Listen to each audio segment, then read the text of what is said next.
Praise the lord. నేను మీ తమ్ముడు జోషిని. ఇప్పుడు ఏలూరు నుంచి హైదరాబాద్ రావడం జరిగింది. ఈ అయ్యగారిని కలవడం నాకు చాలా సంతోషంగా ఉంది. క్షత్రియ రాజుల కుటుంబంలో జన్మించిన ఈ అయ్యగారు క్రీస్తుకి బహు వ్యతిరేకి. అటువంటిది రాజులకు రాజైన యేసుక్రీస్తు ప్రభుని ఎలా తెలుసుకున్నారో తన జీవిత సాక్ష్యాన్ని తప్పుకోకుండా మనందరం విన్నాము. అలాగే వినడం కాకుండా అనేక మందికి ఈ వీడియో షేర్ చేయమని కోరుచున్నాను. ప్రభువును రక్షకుడైనటువంటి సమస్త సృష్టికి కారణభూతుడైన యేసు క్రీస్తు వారి పరిశుద్ధమైన నామములో సమస్త మహిమ ఘనత కీర్తి ప్రభావములు యుగ యుగములు ఆయనకే చెల్లునుగాక. ఈ ఉదయకాల సమయంలో బ్రదర్ జోషితో కలిసి ఈ విధంగా ప్రభువు నన్ను ప్రేమించి నా జీవితంలో తనను దేవుడిగా కనపరుచుకుని ఆయన చేస్తున్నటువంటి కార్యములను సాక్ష్యంగా పంచుకోవడానికి దేవుడు నాకు ఇచ్చినటువంటి మంచి సమయాన్ని బట్టి దేవుని నామము మహిమ కలుగునుగాక. నా పేరు కొత్తపల్లి శ్రీనివాసరాజు. మాది ఆంధ్రప్రదేశ్ రాష్ట్రం పశ్చిమ గోదావరి జిల్లా భీమవరం సమీపంలో ఉన్నటువంటి పాలకోడేరు అనే గ్రామం మాది. నేను ఒక హైందవ కుటుంబంలో జన్మించి ఉన్నాను. విగ్రహారాధన సంబంధించిన కుటుంబంలో, క్షత్రియులు అనబడే రాజుల కుటుంబంలో పుట్టి ఉన్నాను. మా అమ్మమ్మ గారి ఊరైనటువంటి ఏలూరు జిల్లా, ప్రస్తుత ఏలూరు జిల్లా కైకలూరులో నేను జన్మించడం జరిగింది. నేను పుట్టినప్పటి నుండి నా యొక్క తల్లి తరపున కానీ నా తండ్రి తరపున కానీ ఎవరు కూడా క్రీస్తును ఎరుగని కుటుంబంలో నేను జన్మించడం జరిగింది. మా తరాలు అంటే తల్లి తరపునైనా తండ్రి తరపునైనా తరాల్లో ఎవ్వరూ కూడా ప్రభువుని ఎరిగిన వారు లేరు.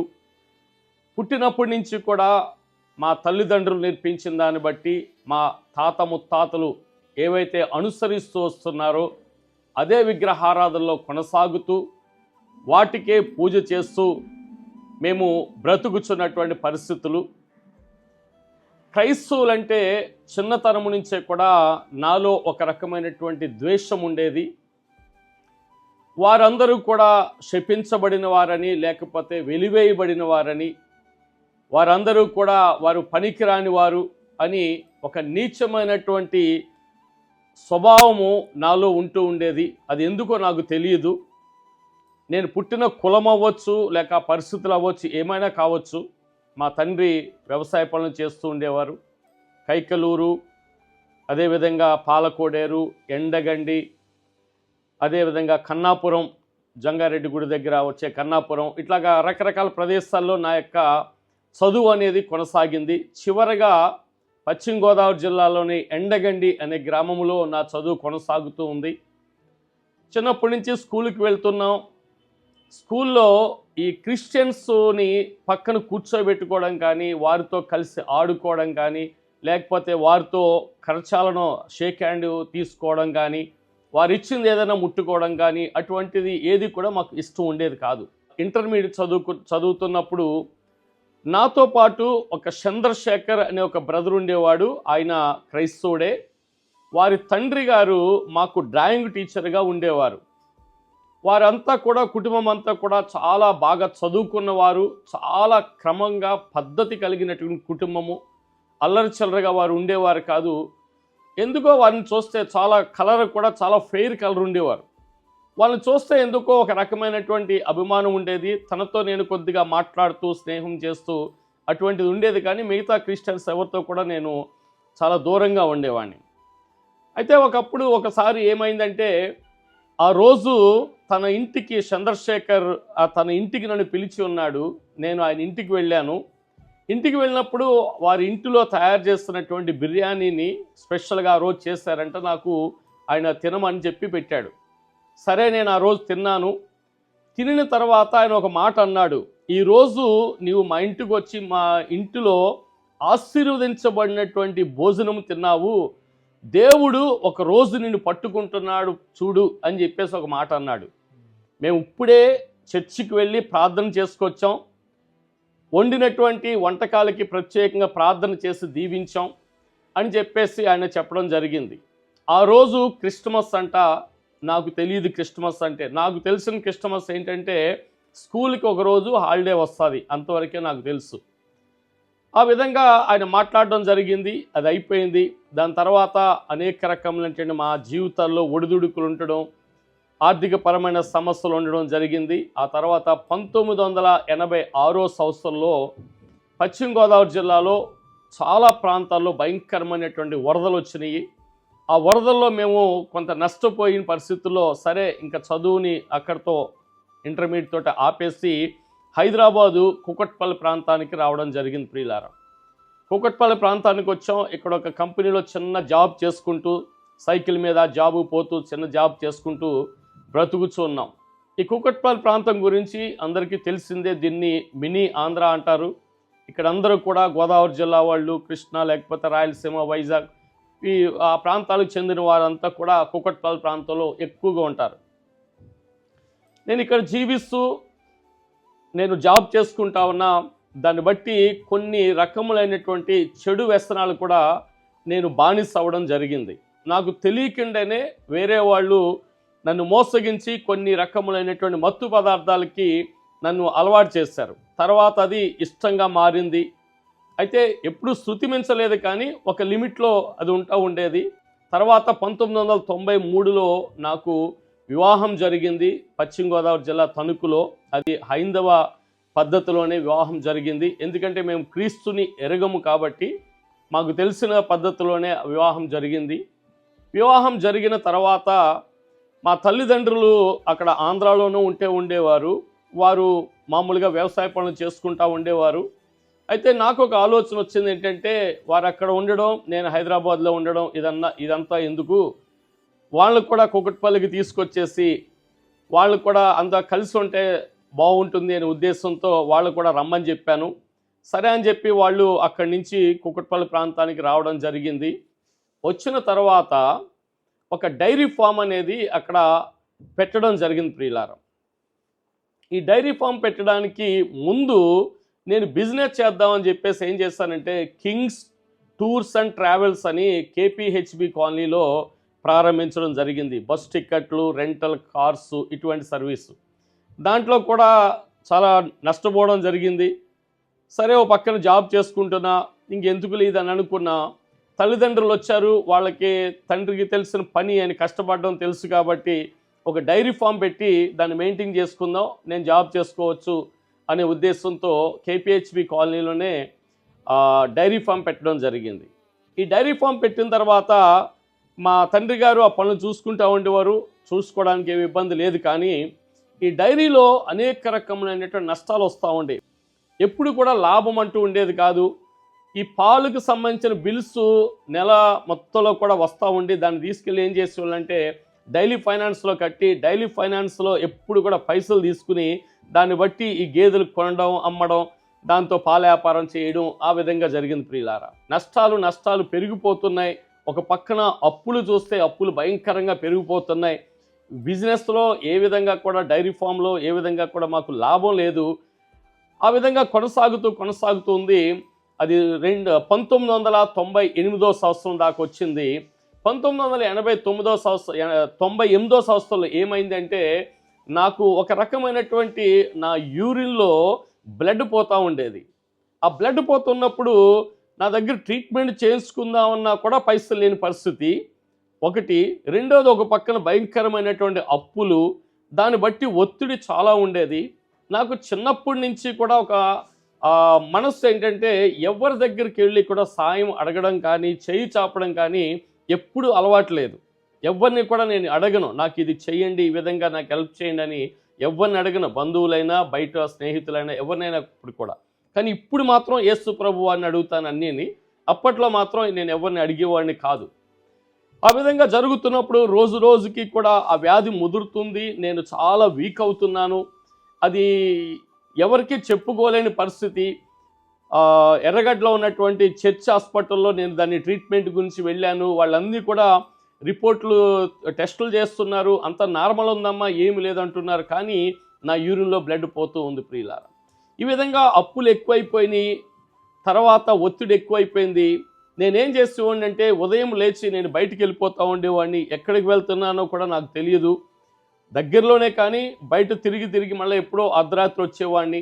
ఎందుకంటే ఈ అప్పుల వారి నుంచి నేను తప్పించుకోవడానికి. ఆ విధంగా ప్రయత్నం చేసేవాడిని. ఎక్కడ హౌసింగ్ బోర్డులో ఏ రోడ్లోకి వెళ్ళినా కూడా అన్ని దగ్గర అప్పులు తీసుకున్నాయి, డైలీ ఫైనాన్సులు తీసుకుని ఉన్నాయి. వారికి ముఖం చూపించలేక, సమాధానం చెప్పలేక, కనీసం ఒక సంవత్సరం తర్వాత 6 నెలల తర్వాత ఏదైనా వస్తుందంటే చెప్పొచ్చు, ధైర్యంగా ఉండొచ్చు. కానీ వచ్చేది ఏమి లేదు. ఏం చెప్పాలో తెలియదు, ఎలా చెప్పాలో తెలియదు. అటువంటి నిస్సహాయ స్థితిలో నేనేం చేసేవాడిని అంటే ఉదయాన్నే బయటికి వెళ్ళిపోవడం, రాత్రి ఎప్పుడో వచ్చేవాడిని. ఈ వస్తున్నప్పుడు ఈ క్రమంలో అప్పుల వాళ్ళు ఇంటికి వస్తూ ఉండేవారు. వచ్చి మా తల్లిదండ్రుల్ని వాళ్ళు అడుగుతూ ఉండేవారు, ఎక్కడా మాకు ఎప్పుడు ఇస్తారు, మాకు చాలా లేట్ అయిపోతుంది, మాకు కట్టాలి అని చెప్పేసి. ఈ డైలీ ఫైనాన్స్ అవ్వడం వల్ల ఏమవుతుందంటే రోజుకి వడ్డీల మీద వడ్డీలు వేసుకుంటూ పోతున్నారు వాళ్ళు. అది చాలా రకాలైన నష్టాలు కలిగించేస్తుంది. ఆ విధంగా జరుగుతున్నప్పుడు ఒకరోజు సాయంకాల సమయంలో నా తల్లి ఒక మాట అన్నదన్నమాట. ఎందుకంటే నువ్వు ఇట్లా తప్పించు తిరుగుతున్నావు, నువ్వు కష్టపడాలి, నువ్వు కష్టపడకుండా మరి ఈ పరిస్థితులన్నీ కూడా ఎట్లా సరిదిద్దపడతాయి, నువ్వు బిజినెస్ అని చెప్పావు, దీన్ని ఎటు సరిగ్గా చేయడం లేదు, అటు కొన్ని బలహీనతలు బట్టి డ్యూటీకి కూడా సరిగ్గా పోలేని పరిస్థితి ఉంది, నువ్వు కష్టపడకుండా భోజనం చేయడానికి నీకు సిగ్గు లేదా అని ఒక మాట నా తల్లి పలకడం జరిగింది. ప్రియులారా, నా జీవితంలో మొట్టమొదట బాధపడింది ఆ రోజే. ఎప్పుడు బాధపడలేదు, ఏమున్నా లేకపోయినా కూడా బాధపడలేదు, కానీ మొట్టమొదటి నేను బాధపడ్డాను. కానీ నా తల్లి అన్నది తప్పు కాదు. ఎందుకంటే వాళ్ళేదో కష్టపడి పని చేసుకుంటూ ఉన్నప్పుడు వాళ్ళని తీసుకొచ్చి అనవసరంగా వాళ్ళని ఇబ్బంది పెట్టాను. నన్ను బట్టి వాళ్ళు కూడా ఇబ్బంది అవుతున్నారు. ఓ పక్కన నా భార్య ఇబ్బంది అవుతుంది, తనకే ఇబ్బంది కలుగుతుంది, నన్ను బట్టే కదా ఈ సమస్య అని చెప్పేసి ఒక రకమైనటువంటి నిస్సహాయ స్థితి, ఏమి చేయాలో తెలియదు, ఎట్లా ముందుకు వెళ్ళాలో తెలియదు, ఈ పరిస్థితులు దాటుకోవడం తెలియదు.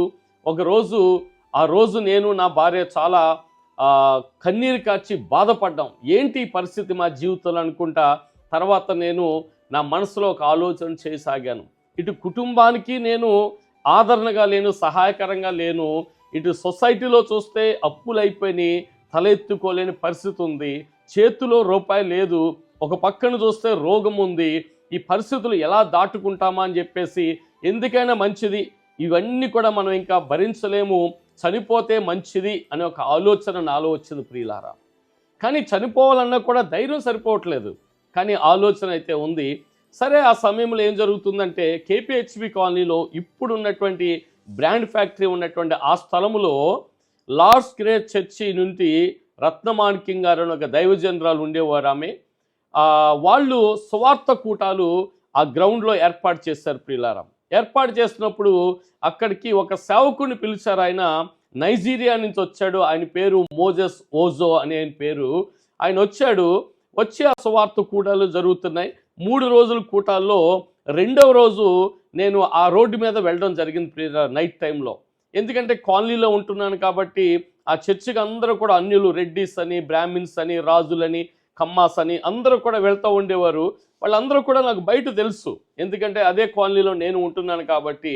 సరే అని చెప్పేసి మీటింగ్ జరుగుతుంది. ఆ రోడ్డు మీద నేను పోతూ ఉంటే ఆయన ఏదో భాషల్లో ప్రార్థన చేస్తున్నాడు, ఎవరెవరినో పేర్లు పెట్టి పిలుస్తున్నాడు, వారి సమస్యలు చెబుతున్నాడు. నేను ఆయన వైపు చూస్తున్నాను. చాలా బ్లాక్గా ఉన్నాడు ఆయన, పొట్టిగా ఉండి, బాగా నల్లగా ఉండి, చిన్న జుట్టు ఉంది. నేను ఆ వ్యక్తినే చూస్తున్నాను. ఏంటి మనిషిలా ఉన్నాడు, జుట్టు చిన్నగా ఉంది, ఏదేదో చెబుతున్నాడు అనుకుంటా దూరంగా ఉండి చీకట్లో, కాంపౌండ్ వాళ్ళకి ఆనుకుని చీకట్లో ఉండి ఆ వ్యక్తిని నేను గమనిస్తూ ఉన్న ప్రియులారా.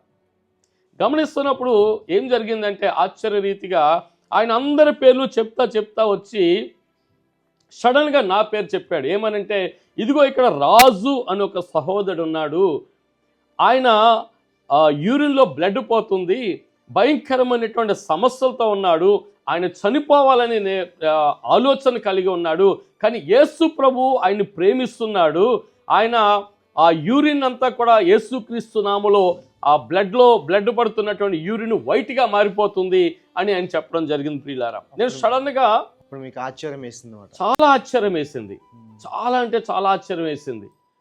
ఆ మాట నేను విన్నాను, ఎందుకంటే అది నా సమస్య కాబట్టి నేను విన్నాను. నేను అనుకున్నాను, ఈ కాలనీలో ఉన్న వాళ్ళంతా తెలుసు కదా, ఎవరో నా గురించి చెప్పుకుంటారు ఆయనకి, ఆయన చెప్పాడులే అని అనుకున్నాను నేను. ఆయన చెప్పాడు కదా అని నేను అనుకున్నాను. ఆ రోజు నేను అక్కడి నుంచి ఇంకా ముందుకు వెళ్ళలేదు, కానీ అక్కడ దూరం నుంచే నేను ఇంటికి వెళ్ళిపోవడం జరిగింది. ఇంటికి వెళ్ళిపోయిన తర్వాత రాత్రికాల సమయం గడిచిపోయింది. ఉదయకాలం లేచేసరికి నా యూరిన్ మొత్తం కూడా కంప్లీట్ వైట్ అయిపోయింది ప్రియులారా. అప్పటి వరకు బ్లడ్ వచ్చేది. అప్పటి వరకు బ్లడ్ వచ్చి కలర్ కంప్లీట్ చేంజ్ ఉండేది. ఆ రాత్రి ఆయన చెప్పిన తర్వాత నేను ఇంటికి వెళ్ళి మార్నింగ్ యూరిన్ పాస్ చేసినప్పుడు ఆ యూరిన్ అంతా కూడా కంప్లీట్గా వైట్ అయిపోయింది. దేవుని నామానికి మహిమ కలుగును గాక. సరే, ఒక రకమైనటువంటి సంతోషం అనిపించింది. అయ్యో, నా సమస్య పోయింది కదా, ఈ రోగం నుంచి నాకు విడుదల వచ్చింది అని అనుకుంటా నేను సంతోషించడం జరిగింది. ఒక రకమైనటువంటి ధైర్యం నాకు వచ్చింది ప్రియులారా. అయితే ఆ రోజంతా కూడా మామూలుగా గడిచిపోయింది. నేను మామూలుగా యథాలాపంగా బయటికి వెళ్ళిపోయి తిరగడం అవన్నీ జరిగింది. జరిగిన తర్వాత ఏమైందంటే సాయంత్రం అయ్యేసరికి మళ్ళా తిరిగి నేను అదే గ్రౌండ్ దగ్గరికి వెళ్ళాను. ఆ రోజు ఆ మీటింగ్ లాస్ట్ మీటింగ్ అది. ఆ గ్రౌండ్ దగ్గరికి వెళ్ళి సేమ్ ప్లేస్లో నిలబడ్డాను. ఇంతలో నాకు తెలిసినటువంటి సహోదరులు అక్కడికి వచ్చారు. ఆ చర్చికి వెళ్ళేవాళ్ళు నాకు కనిపిస్తే వారితో ఒక బ్రదర్తో నేను చెప్పాను, అన్న రాత్రి ఇట్లా పిలిచారు నాకు, ఆ పాస్టర్ గారు ఎవరు ఆయన చెప్పాడు, ఆయన చెప్తే ఈ విధంగా నాకు జరిగింది, యూరిన్ వైట్గా మారిపోయింది అని చెప్పడం జరిగిన తర్వాత ఆ బ్రదర్ ఏం చేస్తుందంటే ఆ పాస్టర్ గారితో మాట్లాడినట్టున్నాడు. నన్ను వచ్చి దగ్గరికి తీసుకెళ్ళి స్టేజ్ పైకి తీసుకెళ్ళి నా చేతిలో ఒక బైబిల్ పెట్టి ఒక చేతికి మైక్ ఇచ్చి నా చెవులో ఏదో చెప్పారు, సాక్ష్యం చెప్పమని చెప్పి. నాకు ఏం చెప్పాలో ఎట్లా చెప్పాలో తెలియదు, కానీ మాట్లాడడం జరిగింది. అనేక మంది, వేల మంది ప్రజల మధ్య. దేవుని నామానికి మహిమ కలుగును గాక. నా మొట్టమొదటి సాక్ష్యం అక్కడ చెప్పడం జరిగింది ప్రియులారా. ఆ రోజు ఆ సాక్ష్యం అయిపోయిన తర్వాత అందరితో పాటు నేను కూడా వెనకాల ఆ చైర్స్ ఉన్నాయి, చైర్స్లో బ్యాక్ సైడ్ కూర్చున్నాను. ఏదో వాళ్ళు చెప్తున్నాను, నాకైతే ఏం అర్థం కావడం లేదు, కానీ అక్కడ కూర్చోవడం జరిగింది. కూర్చోవాలని ఒక మనస్సు అయితే నాకు వచ్చింది. నేను అక్కడ కూర్చున్నాను. కూర్చున్నప్పుడు ఏం జరిగిందంటే మళ్ళీ చివరి రోజు అందరినీ పేర్లు పెట్టి పిలుస్తున్నాడు ఆయన. ఇదిగో నీకు వివాహం కాబోతుంది, నీకు ఉద్యోగం రాబోతుంది, ఇదిగో నీకు పరిస్థితిలో ఉన్నావు. ఈ విధంగా ఎన్నో సమస్యలు ఆయన ఒక్కొక్కరు పేరు పిలిచి చెప్పేస్తున్నాడు. అలా చెప్పుకుంటున్నప్పుడు మళ్ళీ నా పేరు పిలిచాడు. ఏమనంటే, రాజు, దేవుడు నిన్ను సేవకు పిలుస్తున్నాడు, నువ్వు భయపడవద్దు, నీకు అన్నీ కూడా దేవుడు సమకూరుస్తాడు, నువ్వు ఆయన సేవ చేస్తావు అని చెప్పేసి మళ్ళా చెప్పడం జరిగింది. నేను అనుకున్నాను, దేవుడేంటి, దేవుడు పిలుస్తాడా, సేవ ఏంటి, నేను సేవ చేయడం ఏంటి, ఈ వేల మందిలో రాజు అని పేరు కలిగిన వాళ్ళు ఎంతోమంది ఉన్నారులే, వాళ్ళు ఎవడో రాజు, నేనైతే కాదు అని అనుకున్నాను. ఎందుకంటే నేను చిన్నప్పటి నుంచి పూజించింది ఏది కూడా మాట్లాడడం నేను చూడలేదు ప్రియులారా. ఏది కూడా మాట్లాడలేదు. నేను అక్కడికి వెళ్ళి దానికి ఏదో మొక్కుకుని రావడం తప్పిస్తే మాట్లాడడం, దేవుడు మాట్లాడతాడనేది ఆ విషయమే నాకు తెలియదు ప్రియులారా. దేవుని నామానికి మహిమ కలుగును గాక. ఆ విధంగా మర్చిపోయినా తిరిగి నేను ఇంటికి వెళ్ళిపోవడం జరిగింది. ఇంటికి వెళ్ళిపోయిన తర్వాత మా తల్లి దగ్గర ఒక బైబిల్ ఉండేది. ఆ బైబిల్ ఎట్లా అంటే, తను చర్చికి దగ్గరలో మేము ఉండేవాళ్ళం కాబట్టి తనకి ఎప్పుడైనా భయంకరమైనటువంటి తలనొప్పి వచ్చినప్పుడు ఆ చర్చి దగ్గరికి వెళ్తే ఎప్పుడో నెలకో 2 నెలలకో ఒకసారి ఆ పాస్టర్ అమ్మగారు ప్రార్థన చేసినప్పుడు తనకు స్వస్థత జరుగుతూ ఉండేది. కాబట్టి ఎప్పుడైనా చదువుకోవడానికి అన్నట్టుగా ఒక బైబిల్ ఇంట్లో ఉండేది. నేను మొట్టమొదటిసారిగా దాన్ని చూశాను. సరే, ముందు రోజు నాకు స్వస్థత జరిగింది, తర్వాత ఏదో పిలిచాడు. రెండో విషయం అయితే నేను మర్చిపోయాను, దాన్ని పట్టించుకోలేదు. కానీ స్వస్థత జరిగింది కదా, అసలు బైబిల్ అంటే ఏంటో అన్నట్టుగా మొట్టమొదటిసారి బైబిల్ని నేను ఓపెన్ చేయడం జరిగింది ప్రియులారా. మొట్టమొదటిసారి నా జీవితంలో బైబిల్ ఓపెన్ చేసిన తర్వాత యెషయా గ్రంథంలో 1వ అధ్యాయంలో, ఎద్దు కామందు నెరుగును, గాడిద సొంతవాణి గూటుకేగును, జనులకు తెలివి లేదు, తమ దేవుడు ఎవరో ఎరుగరు అనే వాక్యాన్ని నా జీవితంలో మొట్టమొదటిసారిగా పరిశుద్ధ గ్రంథమైనటువంటి బైబిల్లో నేను చదవడం జరిగిన తర్వాత నేను ఆలోచన చేయడం జరిగింది. ఎద్దు కామందుని ఎరుగుతుంది కదా, గాడిదకి తన సొంతవాణి గూటి తెలుసు, అది ఏం పని చేయాలి, ఎక్కడికి వెళ్తుంది, తన యజమాని ఎవరో అన్నీ తెలుసు. జనులకు తెలివి లేదంటున్నాడు, తమ దేవుడెవరో ఎరుగురు అని అక్కడ రాయబడి ఉంటుంది. ఏంటి అని ఒక రకంగా నేను ఆలోచన చేయడం జరిగింది. నేను ఎంతమందిని అయితే విని ఉన్నానో, దేవుళ్ళు దేవతలు అనబడేవారి గురించి నేను విన్నాను. చిన్నప్పటి నుంచి ఏ ప్రాంతాల్లో నేను వెళ్ళి నేను మొక్కానో, వాటన్నిటిని కూడా నేను జ్ఞాపకం చేసుకోవడం మొదలుపెట్టాను ప్రియులారా. ఒక్కొక్కరిని జ్ఞాపకం చేసుకుంటే ఎవరిలో కూడా ఒక మంచి గుణ లక్షణాలు కానీ, పరిశుద్ధత కానీ, ఒక వెలుగు కలిగినటువంటి మాదిరికరమైనటువంటి జీవితము ఎవరిలో ఉన్నట్టుగా నేను కనుగోలేదు. ఇప్పుడు నేను ఒక చెడ్డవాడినైతే, నేను ఒక వ్యక్తిని మాదిరిగా ఉంచుకోవాలంటే, ఒక వ్యక్తిని నేను అనుసరించాలంటే నాకన్నా మంచి లక్షణాలు కనిపించాలి తనలోని. నాకన్నా చెడు లక్షణాలు ఉంటే నేను అతను వెంబడించడంలో అది ఫూలిష్నెస్ అవుతుంది. కాబట్టి నేను ఈ మాటలు బట్టి నేను అట్లా ఆ విధంగా ఒకరేమో 2 భార్యలు అంటారు, సమాజం ఒప్పుకోదు. ఒక ఆయన అనుమానించి భార్యని అరణ్యానికి పంపిస్తాడు. ఇటువంటి పరిస్థితులు ఏది కూడా సమాజం ఒప్పుకోదు. ఒక ఆయన చనిపోయాను కానీ అప్రమత్తంగా ఉన్నానంటాడు. అరే, ఇన్ని ప్రాంతాలు ఉన్నాయి, ఇన్ని కులదేవతలు అనబడేవారు ఉన్నారు, ఇన్ని దేశాలు ఉన్నాయి, ఇన్ని మతాలు అంటున్నారు కదా, మరి వీరందరికీ కూడా అంతమందికి అన్ని దేవుళ్ళు అవసరమా? దేవుడు అనేవాడైతే ఒక్కడే ఉండాలి కదా, భాషకో దేవుడు, ప్రాంతానికో దేవుడు ఉంటాడా అని ఆలోచన చేస్తున్నప్పుడు నా హృదయంలోంచి ఒక స్వరాన్ని నేను మొట్టమొదటిసారిగా విన్నాను ప్రియులారా. ఏం స్వరం అంటే, నేను నిజమైన దేవుడను, జీవము కలిగిన దేవుడను అనే మాటను నేను విన్నప్పుడు నాకు చాలా వణుకు పుట్టింది, భయం వేసింది ప్రియులారా. దేవుని నామానికి మహిమ కలుగును గాక. ఎందుకంటే దేవుడు తనను తాను నాతో నేనే దేవుడిని కనపరుచుకున్నాడు. తన స్వరాన్ని వినిపించి ఆయన మాట్లాడాడు. ఆయన మాట్లాడతాడని నాకు తెలియదు, కానీ ఆయన మాట్లాడాడు ప్రియులారా. ఆ రోజు నాకు చాలా భయం అనిపించింది, ఒక రకమైన ఆశ్చర్యం అనిపించింది ప్రియులారా. సరే, అది అయిపోయింది. ఆ తర్వాత నెమ్మదిగా చర్చికి వెళ్ళడం అనేది ప్రారంభం జరిగింది. ఒక రకమైనటువంటి కొంత విశ్వాసం కలిగింది, కానీ లోపల ఉన్నటువంటి ఆ ద్వేషం అనేది పోలేదు. రెండోది, మనుషులతో, క్రిస్టియన్స్తో కలవడానికి కూడా ఒక రకమైన ఇబ్బంది ఉండేది, అది పోలేదు. కానీ చర్చికి వెళ్తా ఉండేవాడిని. బైబిల్ని పట్టుకు వెళ్ళాలంటే చాలా భయం ఉండేది, ఒక రకమైన సిగ్గు ఉండేది. అవమానిస్తారు, గేలి చేస్తారని చెప్పేసి. ఎందుకంటే నేను కూడా అలాగే బ్రతికిన వాడినే కాబట్టి. ఇప్పుడు ఎవరైనా కూడా అన్యులు, క్రీస్తుని ఎరుగని వారు వాళ్ళు మాట్లాడుతూ ఉంటే నాకు కోపం రాదు, కానీ జాలి వేస్తూ ఉంటుంది, బాధ కలుగుతూ ఉంటుంది. అయ్యో, నేను కూడా ఒకప్పుడు ఈ విధంగానే ప్రవర్తించాను కదా, ఆ నిజ దేవుణ్ణి గుర్తించలేక అనే బాధ నాకు కలుగుతూ ఉంటుంది ప్రియులారా. ఏం చేసేవాడిని అంటే, బైబిల్ ఒక కవర్లో చుట్టేసి బయటికి కనిపించకుండా వెళ్తూ ఉండేవాడిని చర్చికి. చివరిలో ఆరాధన ముగిసే సమయానికి వెళ్ళడం, చివరిలో కూర్చోవడం, కొద్దిసేపు అక్కడ కూర్చునేవాడిని. వాళ్ళు ఏదో పాట పాడుతూ ఉండేవారు, వాక్యం చెప్తూ ఉండేవారు. నాకు అంతగా అర్థమయ్యేది కాదు. ఆమెను అనగానే వెంటనే నేను బయటకు వచ్చేసేవాడిని. ఎవరిని కూడా కలిసేవాడిని కాదు, కలవడానికి కూడా ఇష్టం, చెప్తున్నా కదా, మనసు ఉండేది కదా నాకు. కాబట్టి నేను బయటకు వచ్చేసేవాడిని. నేను క్రిస్మస్ రోజుని చర్చికి రావడం జరిగింది.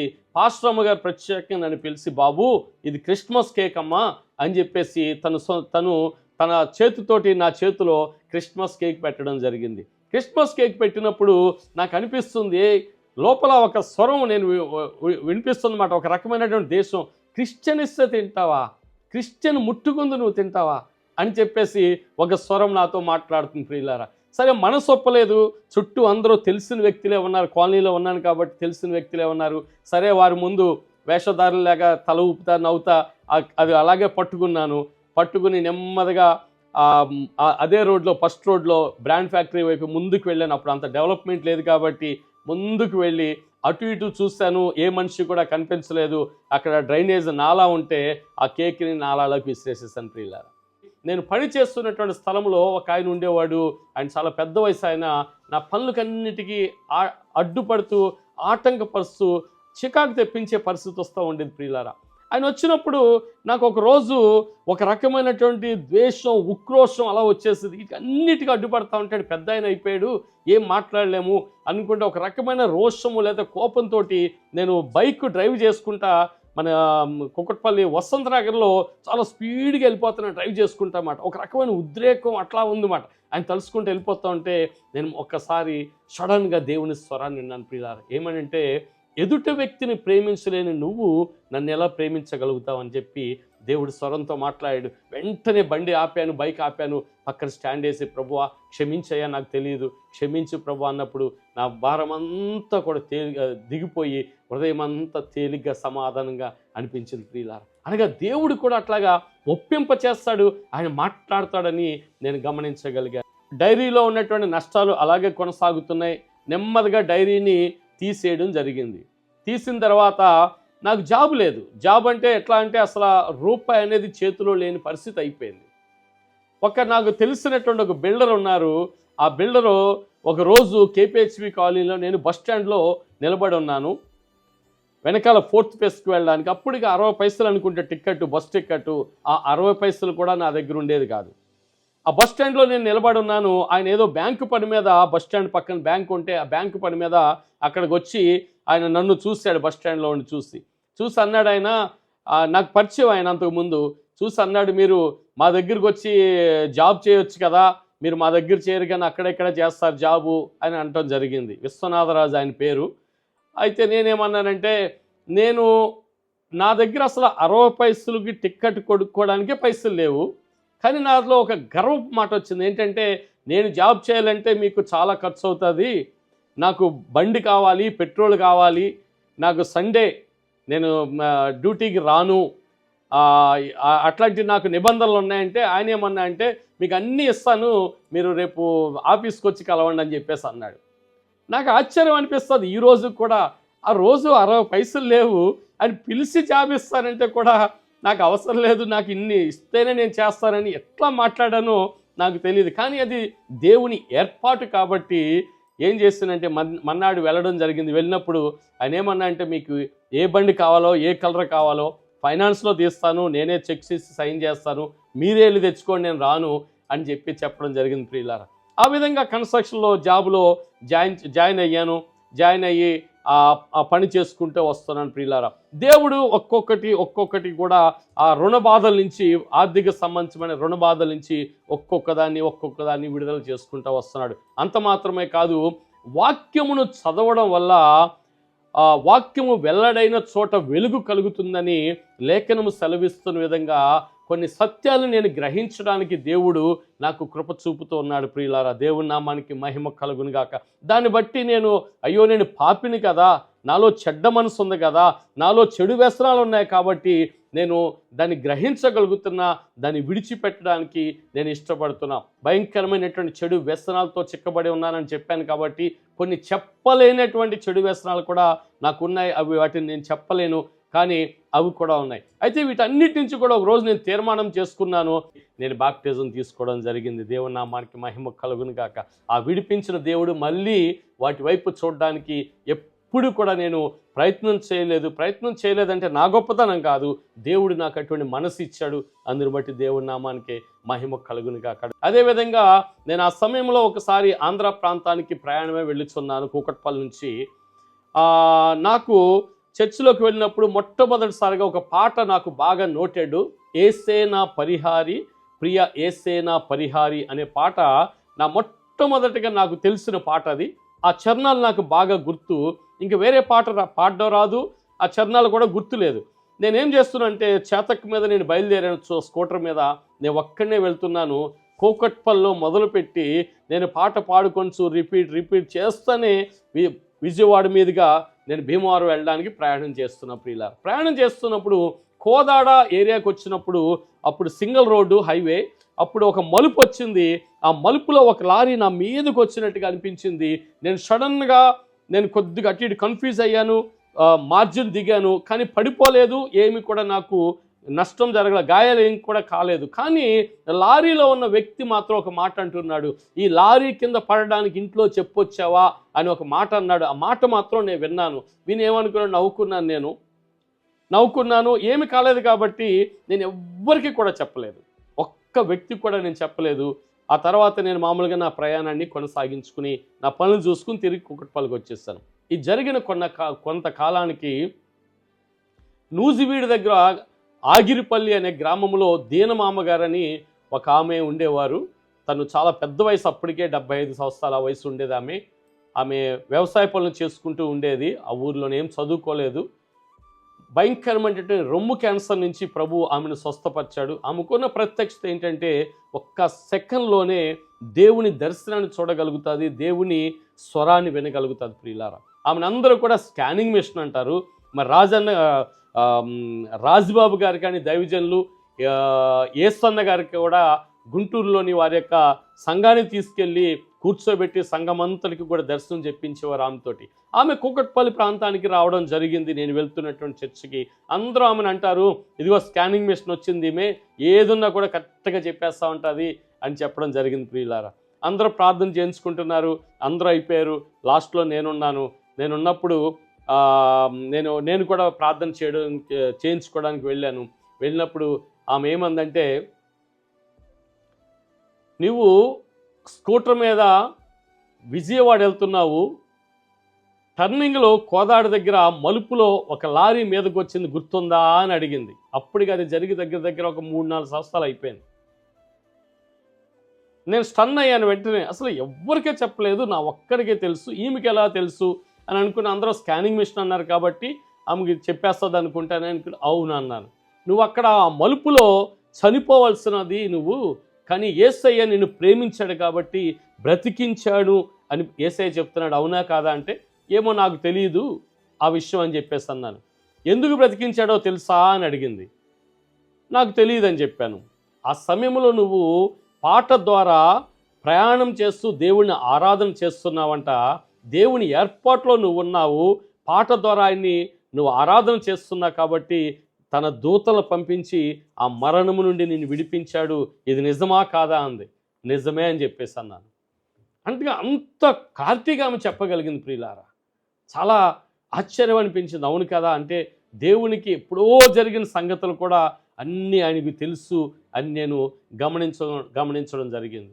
ఇది కాక ఇంకో మర్చిపోయిన ఒక సందర్భాన్ని ఏంటంటే, ఆ మీటింగ్లు అయిపోయిన తర్వాత ఆ నైజీరియా నుంచి వచ్చినటువంటి సేవకుడు తిరిగి తన ప్రాంతానికి వెళ్ళిపోయే రోజు, ఆ రోజు నేను ఆ చర్చి ముందు నుంచి కేపీహెచ్బి కాలనీ రోడ్డు ముందు నుంచి చర్చి ముందున్న రోడ్డు నుంచి సైకిల్ వేసుకుని వెళ్తూ ఉంటే అక్కడ మల్లిక అనే ఒక సహోదరి, కేరళ బ్రాహ్మణ్ ఆమె మాకు బయట కాలనీలో మాకు పరిచయం.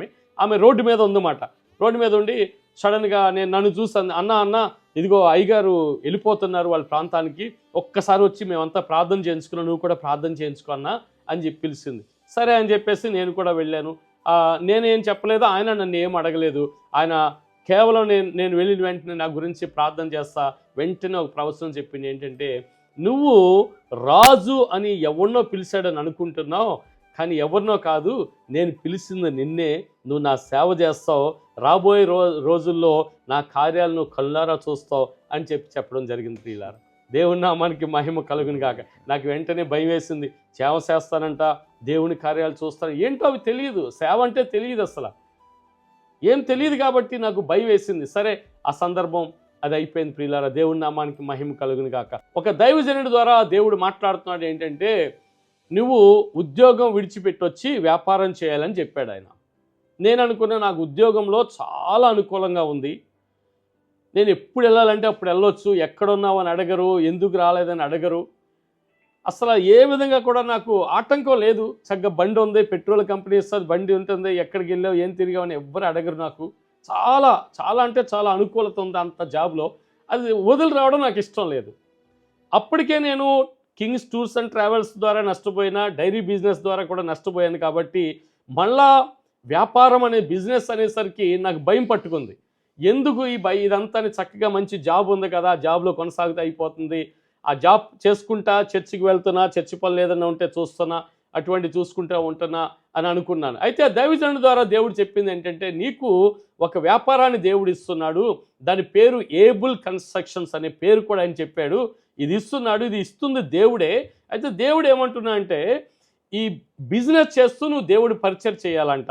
బిజినెస్లో ఎక్కువ మనస్సు పెట్టి పరిచయం నిర్లక్ష్యం చేసిన సమస్యలు వస్తాయి. నేను చెప్పే వరకు కూడా 2 బ్యాలెన్స్గా తీసుకెళ్ళమని చెబుతున్నాడు. దేవుడు నిన్ను ఆస్వాదించబోతున్నాడు అని చెప్పడం జరిగింది. నేను అస్సలు ఒప్పుకోలేదు. ఎందుకంటే నాకు కొన్ని గుణపాఠాలు ఉన్నాయి కదా బిజినెస్ని బట్టి, దాన్ని బట్టి నేను ఒప్పుకోలేదు. ఎందుకు నాకు ఇవన్నీ అవసరమే లేదని చెప్పేసి నేను అలా జాబ్లో వెళ్దామని అనుకుంటా కొనసాగుతూ ఉంటుండగా ఆయన ఏం చెప్పిందంటే, ఒకసారి నేను వెళ్ళాను, కొన్ని ఆర్థికపరమైనటువంటి ఇరుకులు వచ్చినప్పుడు ఆ దైవజనుడి దగ్గరికి వెళ్ళడం జరిగింది. చెప్తే ఆయన ఒకటే చెప్పాడు, నేను నీకు చెప్పాను కదా, అది నా మాట కాదు, దేవుడు చెప్పాడు, ఆ మాట నీకు తెలియపరిచాను.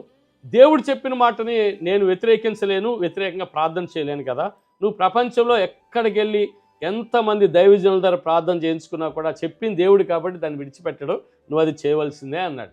ఒక పక్కన బాగా టైట్ అయిపోతుంది ఆర్థికంగా, బాగా తెలిసిన వారు, బాగా క్లోజ్ అయిన వారు కూడా ఎప్పుడు అడక్కముందే పైసలు తీసి ఇచ్చే పరిస్థితిలో ఉన్నవారు కూడా లేవు మాకు అడ్జస్ట్ అవ్వట్లేదు అనే పరిస్థితులు వచ్చేస్తున్నాయి. ఏమైందో అర్థం కావట్లేదు. ఒకరోజు మాట్లాడినప్పుడు, నువ్వు ప్రార్థన స్టార్ట్ చేయి, బిజినెస్ చేస్తానని ఒప్పుకో, దేవుడు నీ కార్యం చేస్తాడని చెప్పేసి అంటే, ఇంకా ఆ పరిస్థితులు తట్టుకోలేక అయిష్టంగానే నేను ఏమన్నానంటే, ప్రభువా నన్ను క్షమించు, నేను బిజినెస్ చేస్తా, డ్యూటీ మానేస్తాను అని చెప్పేసి నేను ఒక తీర్మానం చేసుకోవడం జరిగింది. ఆశ్చర్యరీతిగా అంతకుముందు ఎవరైతే కాదు అన్నారో, నేను తీర్మానం చేసుకున్న అదే రోజు వాళ్ళు ఫోన్ చేసి, మీకు ఏదైనా మొన్న ఏదో అడిగారు కదా అవసరం ఉందని, మా దగ్గర వచ్చి కావాలంటే తీసుకోండి అని చెప్పి వాళ్ళు చెప్పడం జరిగింది ప్రియులారా. అందుకే ఎంతగా దేవుడు నన్ను ప్రేమించాడు, ఒక ఏర్పాటులోకి నడిపిస్తున్నాడు అనేది నేను గమనించగలిగాను.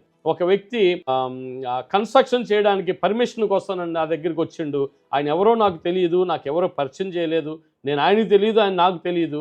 కానీ సడన్గా నా దగ్గర రావడం జరిగింది. వచ్చిన తర్వాత ఆయన అన్నాడు, మీరు పర్మిషన్ అప్లై చేస్తారంటే ఇంటికి హౌస్ కన్స్ట్రక్షన్ కంటే చేస్తానని చెప్పాను. చేస్తానంటే ఆ ఫైల్స్ అన్ని తీసుకున్నా, సబ్మిట్ చేశాను, పర్మిషన్ శాంక్షన్ తీసుకొచ్చి వాళ్ళకి ఇచ్చానమాట. పర్మిషన్ ఇచ్చిన తర్వాత మీరు కన్స్ట్రక్షన్ కూడా చేస్తారా అంటే చేస్తానని చెప్పాను. చేస్తానంటే అయితే కొటేషన్ ఇవ్వండి అని చెప్పేసి అన్నారు. కొటేషన్ అంతా తయారు చేసి అప్పుడు నాకు ఒక ఆలోచన వచ్చింది, నా దగ్గర రూపాయి లేదు, ఆయన ఏమో చేస్తానని మాట ఇచ్చేసాను, ఏం చేయాలి ఇప్పుడు, మళ్ళీ ఆయన నిజంగా చేయమంటే నేను ఎక్కడ చేయగలుగుతా అని అనుకుని, సరే కొద్దిగా అమౌంట్ ఎస్టిమేషన్ ఎక్కువ వేసి ఇచ్చేస్తే ఆయన ఎట్లాగా కాదంటాడని చెప్పేసి ఎస్టిమేషన్ ఎక్కువ వేసి ఇవ్వడం జరిగింది ప్రియులారా. ఎప్పుడైనా ఆశ్చర్యరీతిగా ఆ ఎస్టిమేషన్ ఆయన అప్రూవ్ చేశాడు.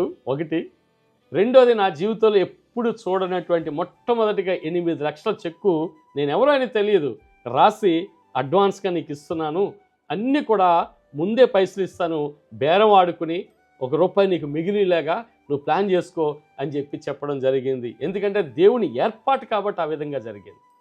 ఎందుకంటే ఆ వ్యక్తి ఎవరో నాకు తెలియదు, నేను ఎవరో అని తెలియదు.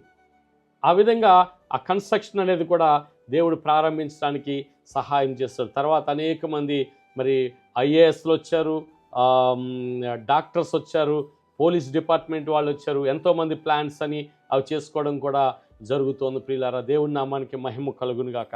ఆ తర్వాత ఆదరణ అనే ఒక స్వచ్ఛంద సంస్థ ఉంది కుకట్పల్లి హౌసింగ్ బోర్డులో. క్రిస్టియన్స్కి ఒక 7 మందిమి మేము ఆ సంస్థను స్థాపించాం. దాంట్లో కూడా నేను ఒక మెంబర్ని.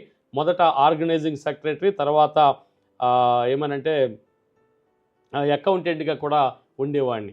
నేను అనుకునేవాడిని, అరే మంచి మెడికల్ క్యాంప్స్ అని, సునామీ వచ్చినప్పుడు మచిలీపట్నంలో మాలకాయలంక అనే ప్రాంతంలో వాళ్ళకి ఎంఆర్ఓని తీసుకెళ్ళి వాళ్ళకి కొంత నిత్యావసర వస్తువులు ఇవ్వడం, ఇటువంటి కార్యక్రమాలు మంచియే కదా, ఎదుటి మనిషి సహాయం చేస్తున్నాం కదా అనే ఉద్దేశంతో నేను వెళ్ళడం జరుగుతూ ఉండేది. దాంట్లోని యాక్టివ్గా ఉండేవాడిని. అయితే దేవుడు ఒకరోజు ఆ మెడికల్ క్యాంప్ జరుగుతుంది, ఆ రోజు ఉదయము దేవుడు నాతో మాట్లాడుతున్నాడు. ఎట్లా అంటే, నేను ఆ కార్యక్రమానికి వెళ్ళడానికి సిద్ధపడి వెళ్తూ ఉండగా ఒక భయంకరమైనటువంటి వికృత రూపం నన్ను తరుముతూ వస్తుంది ప్రియులారా. తరుముతూ వస్తున్నప్పుడు నేను సడన్గా చూసి భయపడి ప్రభువా అని పిలవగానే ఆకాశం నుండి ఒక హస్తం వచ్చి ఆ రూపానికి నాకు మధ్యలో హస్తం అడ్డుగా ఉంది. తర్వాత థ్యాంక్ యూ ప్రభు అనుకున్నా, మళ్ళా వెళ్తున్నాను, మళ్ళా తరుముతుంది, ప్రభువా అంటే మళ్ళా హస్తం దిగి వస్తుంది. అలా రిపీట్ అవుతుంది. ఆ రిపీట్ అవుతున్న ప్రభువా ఏంటి ప్రభువా ఇదంటే, నువ్వు అటు పోవడం ఆపితే నా హస్తం నీకు తోడుగా ఉంటుంది అని చెప్పడం జరిగింది. సరే ప్రభువా అని చెప్పేసి నేను ఆ రోజు దాని నుంచి బయటికి రావడానికి నిర్ణయం తీసుకున్నాను. కానీ నన్ను విడిచిపెట్టుకోవడానికి ఆ సంస్థ వాళ్ళు ఒప్పుకోలేదు. 6 నెలల వరకు నా యొక్క రాజీనామాని వాళ్ళు అంగీకరించలేదు ప్రియులారా. 2022 సంవత్సరం ఏప్రిల్ నెల 29వ తేదీ ఉదయకాల సమయంలో భీమవరం ప్రాంతంలో ఒక పరిశుద్ధ వివాహానికి హాజరై అక్కడి నుంచి కారులో నేను నా కుటుంబము మరి ప్రయాణమై వస్తున్నాము. హైదరాబాద్ బాలానగర్ ప్రాంతంలో శోభనా థియేటర్ దగ్గరికి వచ్చేసరికి భయంకరమైనటువంటి యాక్సిడెంట్ ఎర్లీ మార్నింగు 1-2 మధ్యలో జరగడం జరిగింది ప్రియులారా. భయంకరమైనటువంటి యాక్సిడెంట్ ఏంటంటే, ఒక HT line, high tension line electrical పోల్ని నేను స్పీడ్గా వచ్చి ఆ రాత్రికాల సమయంలో దాన్ని గుద్దడం జరిగింది. నేనే డ్రైవ్ చేస్తున్నాను. ఆ పోలు ముక్కలుగా విరిగి ఆ కారు మీద పడింది. కారు మొత్తం డ్యామేజ్ అయిపోయింది. అది పెట్రోల్ కారు. కానీ దేవుని దివారాత్రములు కునికని నిద్రపోని దేవుడు, ఆయన తన దూతలు మాకు కాపుదలగా ఉంచి ఏ చిన్న గాయం కూడా కాకుండా మరి ప్రాణాలతో సజీవులుగా ఉండి ఈ దినం సాక్ష్యం చెప్పడానికి దేవుడు. కారు మొత్తం నుజ్జు నుజ్జు అయిపోయింది, ఎలా బతికారండి? అదే కారు మొత్తం నుజ్జైపోయింది, పోలు పైన పడ్డంది, ఆ పైన టాప్ కూడా వంగింది, కానీ నా తల ఎంట్రుకలకి తగలకని అంతవరకే అది వంగడం జరిగింది. తర్వాత పేపర్లో వచ్చింది, బాలానగర్ పిఎస్లో కేసు అయింది. ప్రభుత్వ ఆస్తిని ఎలక్ట్రికల్ సంబంధించిన దాన్ని డ్యామేజ్ చేసామని వారు కూడా కేసు పెట్టడం జరిగింది. పోలీస్ స్టేషన్కి నేను వెళ్తే వారు నమ్మడం లేదు. ఆ దాంట్లో ఉన్నవారు ఎవ్వరూ కూడా బతకరు, నువ్వు కారు ఓనరో కాబట్టి నువ్వు వచ్చావు మా దగ్గరికి అన్నట్టుగా వాళ్ళు మాట్లాడుతున్నారు. ఆ హోండా షోరూమ్ తీసుకెళ్తే వారు నమ్మట్లేదు, ఈ కారులో ఉన్నవాడు ఎవడో కూడా బ్రతకడని. కరెంట్ షాక్ కొట్టలేదండి? కరెంట్ షాక్ కొట్ల, అది పడిన వెంటనే అక్కడ ఉన్న ట్రాన్స్ఫార్మర్ బరస్ట్ అయిపోయింది, ఆ వైర్లన్నీ కూడా కట్ అయిపోయినాయి. ఇది పెట్రోల్ కారు కానీ మొత్తం ఫైర్ అయిపోవాలి.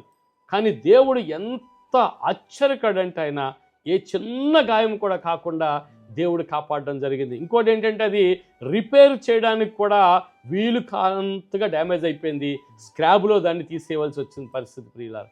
కానీ దేవుడైతే మమ్మల్ని సజీవ లెక్కలో ఉంచాడు. మరి పరిచర్లో ప్రభు వాడుకుంటూ ఉన్నారు. మరి ప్రార్థన చేస్తున్నప్పుడు అనేక కార్యాలు కూడా దేవుడు చేసుకుంటూ వస్తున్నాడు. ఆ విధంగా కొనసాగుతున్నప్పుడు మా ఆత్మీయ తండ్రి అయినటువంటి పాల్సన్ రాజు గారు, ఆయన క్రీస్తు జ్యోతి ప్రార్థనా మందిరం కరుణాపురం, వరంగల్, హనుమకొండ జిల్లా, ఆయన ఆసియాలోనే అతి పెద్ద మందిరాన్ని కట్టడానికి ప్రభు వారికి కృప అనుగ్రహించాడు. ఆ మందిరంలో పని చేయడానికి కూడా ప్రభు నాకు నేర్పించిన దాన్ని బట్టి ప్రభు నాకు సహాయం చేస్తున్నాడు. అంత మాత్రమే కాదు, నేను కన్స్ట్రక్షన్లో పనిచేస్తున్నప్పుడు పేపర్లు తీసుకుని దాని మీద పెన్సిల్తో చిన్న చిన్న ప్లాన్ చేస్తూ ఉండేవాడిని. కానీ ఒక రాజశేఖర్ అనే ఒక బ్రదర్ ఉండేవాడు, ఆయన నాకు ఆ ఆటో క్యాడ్ అనేది నేర్పించడం జరిగింది.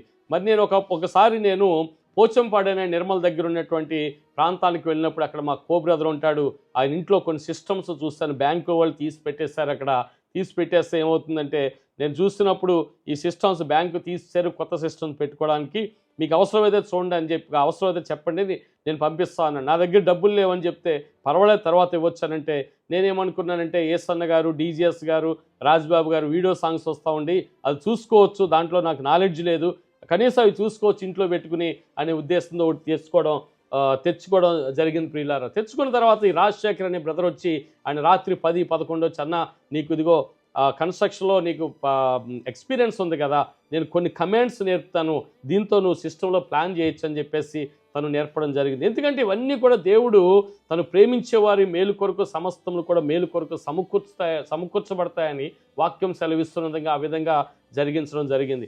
ఆ తర్వాత కరుణాపురం మందిరంలో ఒక 3.5 సంవత్సరాలు రాత్రి పగలు అక్కడ ఉండి ప్రభు పనిలో గొప్ప మందిరంలో పనిచేయడానికి కూడా దేవుడు నాకు కృప ఇచ్చాడు. ఆ తర్వాత దేవుని పరిచర్లో నేను కొనసాగడానికి కూడా దేవుడు నాకు సహాయం చేస్తూ ఉన్నాడు. కింగ్ జీసస్ మినిస్ట్రీస్ అనే పరిచర్య ద్వారా ప్రభు నన్ను వాడుకుంటున్నాడు ఇక కూకట్పల్లి ప్రాంతంలో. అదేవిధంగా రాజన్న కూకట్పల్లి అనే యూట్యూబ్ ఛానల్ ద్వారా కూడా మరి లైవ్లో ఆ దేవుని యొక్క పరిచర్య చేయడానికి, వాక్యాన్ని బోధించడానికి కూడా దేవుడు నాకు సహాయం చేస్తున్నాడు. మరి నాకు అనేక మంది దైవజనులు, అనేక మంది దైవజనురాళ్ళు కూడా నన్ను ప్రోత్సహించారు, బలపరిచారు క్రీస్తులో నిలబడడానికి. వారందరికి కూడా ప్రభు పేరట మరి వందనాలు నేను తెలియపరుస్తూ ఉన్నాను. అదేవిధంగా ఈ పరిచర్య దినదినము కూడా వర్ధిల్లాలి, ఇది అనేక ప్రాంతాలకి విస్తరించాలని మేము అనేక ప్రాంతాలకు కూడా దేవుడు మమ్మల్ని నడిపిస్తూ తన మహిమ కొరకు వాడుకుంటున్నాడు. అయితే నేను చెప్పేది ఒకటి ఏంటంటే, యేసు క్రీస్తు క్రైస్తవం అనేది మతము కాదు, అదొక మార్గం. చెడిపోయినటువంటి నా బ్రతుకును బాగు చేస్తున్నటువంటి మంచి మార్గం. యేసుక్రీస్తు అందరికీ ప్రభువు. భూలోకం అంతా ఏ జనాంగమైనప్పటికీ కూడా, ఎక్కడున్నప్పటికీ కూడా వారందరికీ కూడా యేసుక్రీస్తు మాత్రమే ప్రభువు. ఆ ప్రభువు నమ్మకమైన వాడు, ఆయన అబద్ధం ఆడని దేవుడు, ఆయన నిత్య జీవమైనటువంటి కనికరము కలిగిన దేవుడు. కాబట్టి ప్రతి ఒక్కరు కూడా యేసుక్రీస్తు ప్రభువుని జ్ఞాపకం చేసుకోవాలి. ఎందుకంటే నశించిన దాన్ని వెదికి రక్షించడానికి మనుష్య కుమారుడు ఈ లోకానికి వచ్చాడు. నా పాపము నిమిత్తం, మనందరి పాపాల నిమిత్తం కూడా ఆయన కలువరి శిలువలో చనిపోయాడు, సమాధి చేయబడ్డాడు, 3వ దినమున తిరిగి పునరుద్ధాండ లేచాడు. ప్రియులారా, ఆయన ఒక రోజున రాబోతున్నాడు. అది ఏ రోజో అది ఎవ్వరికీ తెలియదు, ఏ క్షణమో తెలియదు. మరి ఆయనతో విశ్వాసం ఉంచిన వారు, ఆయనను హత్తుకుని వారు, ఆయన్ను ప్రేమించిన వారు, ఆయన కలిగి జీవించిన వారు ఆయనతో ఎత్తబడతారు. మిగతా వారందరూ కూడా విడవబడతారని పరిశుద్ధ లేఖనం సెలవిస్తుంది. ఎందుకంటే దేవుని యొక్క మాటలైనటువంటి పరిశుద్ధ గ్రంథంలో వాక్యం సెలవిస్తుంది ఏంటంటే, యేసు ప్రభు వారు సెలవిస్తున్నారు, ఇదిగో ఆకాశము భూమి గతించిపోతుంది కానీ నా మాటలు ఏమాత్రం కూడా గతించవని సెలవిస్తున్నాడు ఆయన. ఎందుకంటే దేవుని మాటలు అది జీవముతో కూడిని కాబట్టి, ఆ జీవమే మన బ్రతికింప చేస్తుంది కాబట్టి ప్రతి ఒక్కరూ కూడా యేసు ప్రభువుని గుర్తెరగాలి, ఏ నిజ దేవుణ్ణి గుర్తెరగాలి. నా జీవితంలో ఆయన నాకు తన్ను కనపరుచుకున్నాడు. నేనేమో ఆయన్ని వెదకలేదు, ఎప్పుడూ ఆయన వైపు చూడలేదు, ఆయన గురించి ఆలోచన చేయలేదు. కానీ యేసు ప్రభువు నన్ను ప్రేమించాడు కాబట్టి ఆయన నాకు తను కనపరుచుకుని నిజ దేవునిగా ఆయన రుజువుపరుచుకుని ఈ దినమున ఆయన కొరకు బ్రతకడానికి దేవుడు సహాయం చేస్తున్నాడు. యేసు ఆయన అందరినీ ప్రేమిస్తున్నాడు. ఆయన పక్షపాతి కాదు. ఆయన కుల మత భేదాలంటూ ఏమీ లేవు. ప్రతి ఒక్కరిని ప్రేమిస్తున్నాడు. ఆయన యొద్దకు వచ్చిన వారిని ఎవ్వరిని కూడా త్రోసివేడు ప్రియులారా. పరలోకం ఉంది, నరకం అనే పాతాళము కూడా ఉంది ప్రియులారా.